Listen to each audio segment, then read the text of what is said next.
Сәлем баршаңызға, мен YouTube арнама қош келдіңіздер. Сіздермен бірге осындай керемет жұп-жұмсақ пирожки с капустой рецептімен бөлісетін боламын. Арнама тіркеліп қоюды ұмытпаңыздар. Ыдысқа дрожь салып, су құямыз, 5-10 минутта алып қоямыз.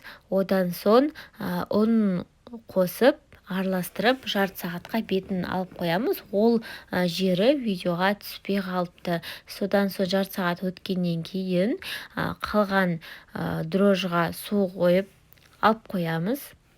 Дрожь ергенше енді жаңағы қамырға қант, тұз және де бір жұмыртқаның 3/2 бөлігін бөлме температурасындағы сары май және жаңағы дрожжымызды салып, осылай жақсылап тұрып араластырамыз.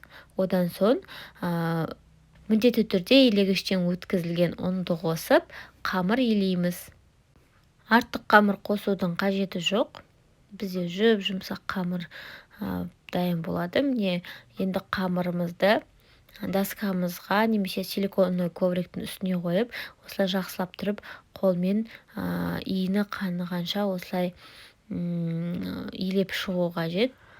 Содан соң ыдысқа май жағып, қамырымызды қойып, 1,5-2 сағатқа бетін жауып, жылы жерге алып қоямыз. Ол уақытта салмасын дайындаймыз. Кез келген үккіштен капустаны өткіземіз. Осында ұсақ болып шығу қажет. Және де ыстық қайнаған су құямыз.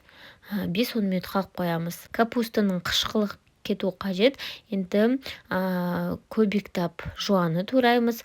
Ұсақ үккіштен сәбізді өткіземіз. Табаға май құйып қыздырып аламыз. Және де жуа қосып қызарғанша қуырып аламыз. Содан соң капуста мен сәбізімізді қосып, тағы да қуырамыз.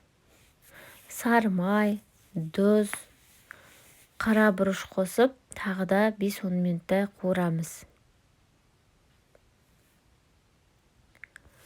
Салмамыз дайын болды. Енді оны бөлек ыдысқа суығанша алып қоямыз. Ол уақытта қамырымызбен жұмыс жасаймыз. Қамырымыз күшті болып көтерілді. Енді оны 1/12 бөлікке бөлеміз. 12 бөлікті теңдей болу қажет.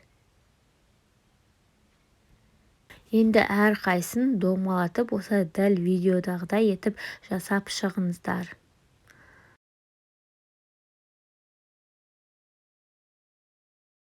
Шариктер жасап шығамыз.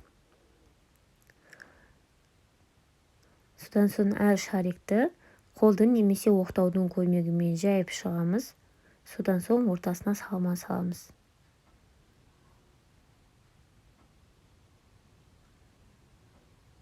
Жандарын біріктіреміз. Және де тігісін төменге қаратып қоямыз.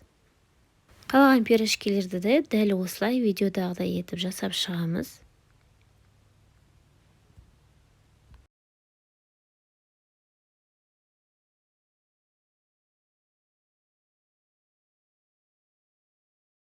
Пергамент қағазы төселген противеньге барлығын қойып қоямыз. Манағы жұмыртқаның 3/1 бөлігі қалған бөлігіне аздап сүт қосып, пирожкинің бетіне жағып шығамыз. 200 градуста қыздырылған пешке 15 минутқа қоямыз. Сіздің духовкаңызге байланысты. Міне пирожкилеріміз дайын болды. Қамыры өте жұп-жұмсақ болып шығады.